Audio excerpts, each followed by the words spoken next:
Contrairement à la croyance générale, il est préférable de baisser le taux de semis de soya dans nos champs qui ont un haut potentiel de rendement. Voici pourquoi.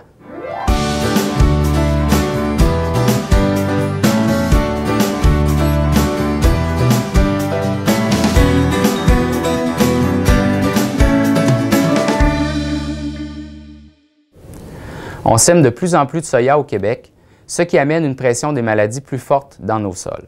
Contrairement au maïs, où un plant va donner un épi, le soya a la capacité de compenser. Si on sème notre soya à un taux de semis plus élevé, le plant va donner moins de gousses. Si on sème notre soya à un taux de semis plus faible, le plant va donner plus de gousses. Au Québec, on qualifierait un taux de semis de faible de 140 000 grains à l'acre et moins. Un taux de semis normal serait de 150 000 à 175 000 grains à l'acre, tandis qu'un taux de semis élevé serait de 180 000 grains à l'acre et plus. Pour déterminer notre taux de semis dans notre soya, il faut tout d'abord différencier nos champs qui ont un plus haut potentiel de rendement de ceux qui ont un plus faible potentiel de rendement. Les champs à haut potentiel de rendement sont reconnaissables par un développement végétatif du plant de soya plus élevé, donc le plant est plus haut. À l'inverse, les champs qui ont plus faible potentiel de rendement, les plants vont rester plus courts.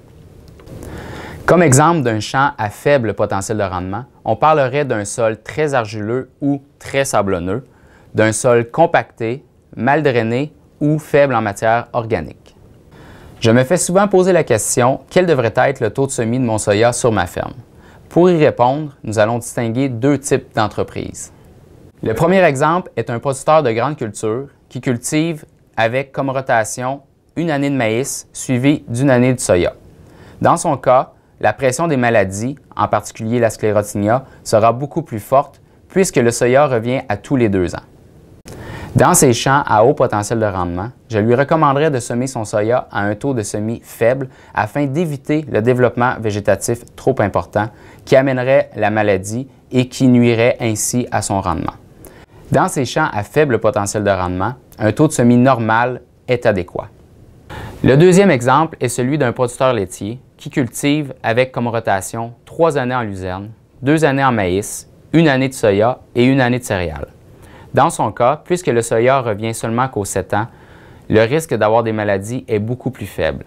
Dans ces terres avec un haut potentiel de rendement, comme par exemple un loam avec un bon taux de matière organique et aussi en bonne condition au niveau du drainage et de la compaction, il serait préférable pour lui de semer à un taux de semis de normal à faible.